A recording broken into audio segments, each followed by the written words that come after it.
I've found it's really important to deal with politicians on an individual basis, issue by issue, because there are some Democrats who do things that I would consider on the human rights side appalling, and I would not want to be associated with that. There are some Republicans, same thing. And so, for me, what I've found in terms of political parties, it's really important to deal with an individual politician on an individual issue, and not to just say, oh, whatever the Democrats say, I'm going to go with, or whatever the Republicans say, I'm going to go with, because sometimes they'll go a direction that really isn't something I believe in, and I'm not going to support that necessarily. Not particularly. Again, more recently, because I've been involved with human rights work, human rights obviously brings in the issue of dealing with government officials. So I work with them on that capacity, enjoy working with that capacity, but I'm not necessarily a political animal. I mean, there's some people that they're very political. They love, they just sit there watching C-SPAN all day long, and it's just, they love the game, the sport, the activity of politics itself. Not really something I'm into. 99年7月，当听到法轮功在中国遭受全面迫害的消息时，布罗迪学法轮功才几个月，但他义不容辞地登上了赶往美国首都华盛顿 DC 的火车。登上列车之后，才开始想自己去了能做什么，如何做。经过10年的深入研究，布罗迪是如何认识这场人权浩劫的呢？ The nature of the persecution in China is something I've had to come to understand a little bit over time.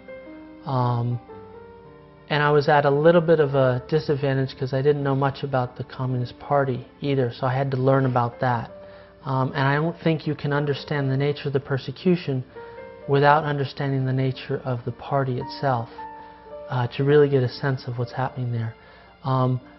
My sense of it now, having gone through the last 10 years and studied this kind of thing and seen what's happened, the nature of the persecution there is very much one of systematic. Every aspect of Chinese life is not free from this persecution. They squeeze you at every single place. I would say in that the party, it's not even the state or the government, the party itself has used, and this is what has really just been mind-blowing to me, has used every little aspect of society. They don't just use the police to take people away from their homes at night or the Public Security Bureau.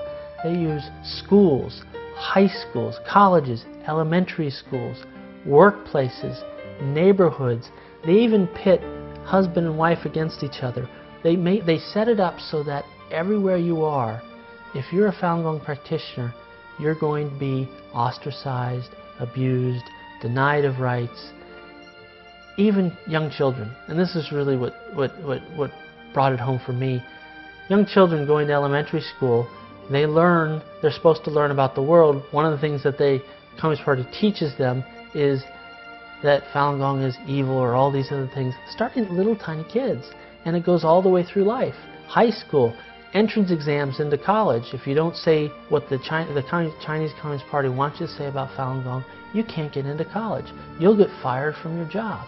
And they'll take you to a brainwashing center, and they'll try to convince you that this practice that your personal experience has taught you is healthy, is enlightening, benefits yourself and those around you. They'll try to convince you that it's evil. For me, what I find so tragic about this is that this is not China. The Chinese nation that I studied about, that I learned about, it's a profound society. 5,000 years of culture that just has brought to the world some of the most dignified and rich religious traditions, cultural traditions, food. I mean, you name it. China is the source of so much that is rich in the world. It's a tragedy that the party is able to confuse those two issues about what is China. The Communist Party is not China. The Communist Party comes from the West. It took over the country. It's a foreign import. And one of the things I worry most about now is that, especially the young Chinese kids, they can't tell the difference. They lose sight of that their real identity as Chinese is something they should be very proud of. It's a heritage that includes Confucius and Lao Tzu, Falun Gong, and all these great things. It's not what the party has raised them in.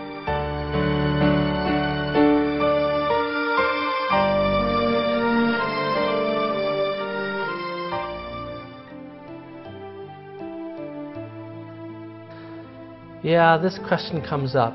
Everybody looks at the economic growth of China and says that, well, there's a lot of bad stuff, but look, isn't this great what the government is doing? I think, to be honest, the economic growth is from the ingenuity and the work ethic of the people. The only thing the Communist Party has done is, on the economic front, is stop doing some of the suicidal stuff it's been doing economically. It's the people that have brought up the economy of China. In terms of how we learn this information, it comes from a couple of different angles. One is we have the Minghui website, which has literally, from what I can tell, the largest network of input from people on the ground inside China, from the largest cities to the tiniest little villages out throughout China. Every single day we're getting stories from people who are there, who are living this constantly. So that's one sort of steady stream of information. And then there's the personal contacts, where I have friends or people I know, this kind of stuff is happening to their relatives. And so you get the personal contact there. Those are really the two common streams. And then, of course, more recently, you know, I think the Western press and Western entities like Human Rights Group have a very difficult time getting in China. They just don't have the network. It's too many blockages to get in. But every once in a while, one will get in. One reporter will report on something, or one human rights group will discover something. And so that's a third angle that comes in that affirms the same thing I've been hearing from my personal friends, the same thing I've been reading on the Minghui website. 当一个人找到了满足精神深层需求的源泉，并用之浇灌着人生的每天时，精神之旅是否就走到尽头了呢？ For sure that's it, because I found this wonderful thing called Falun Gong that allows me to, and ennobles my spirit, makes me feel really strong and positive. Now it's really a question about, what do I do with that? What am I going to do with that in my life? And that's what sort of presents me day in and day out. It's a challenge, it's a joy, but it's definitely a question. It's not a stopping, sitting back on my laurels and say, oh, I found Gong, great, I found it. The process starts now. It's a matter of, I have such this wonderful thing, what am I going to do with it? That's up to me. And it's up to me every day. So, yes, I found what I'm looking for, but the way I look at it is that means the journey's just started, not that it's ended. 人生难得，无论身处何地，身为何种职业，什么才是自己这一生这一世最不能错过的珍宝？其实，在这个前所未有的特殊历史时期，人人都是幸运者，因为古人踏破铁鞋无觅处的，今人已无需寻找。真相已经来到每个人的身边，几乎人人触手可及。昔日郑国人买椟还珠，只是错过了一件珍品。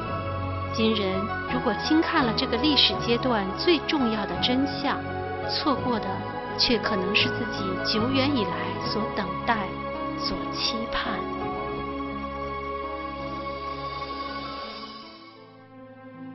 生长于美国的黎外·布罗迪只是世界各地千万万法轮功学员中的一员，大家都是走过了各自的思考、追寻和实践的过程，才殊路同归，找到了让人从心底里踏实的人生答案。观众朋友，愿您也能早日找到永恒幸福之源，那样就能无论身处顺境还是逆境，富贵还是贫贱，都能活得平静乐观、自信向善。今天的明慧十方节目就到这里了，谢谢收看，我们下次节目再见。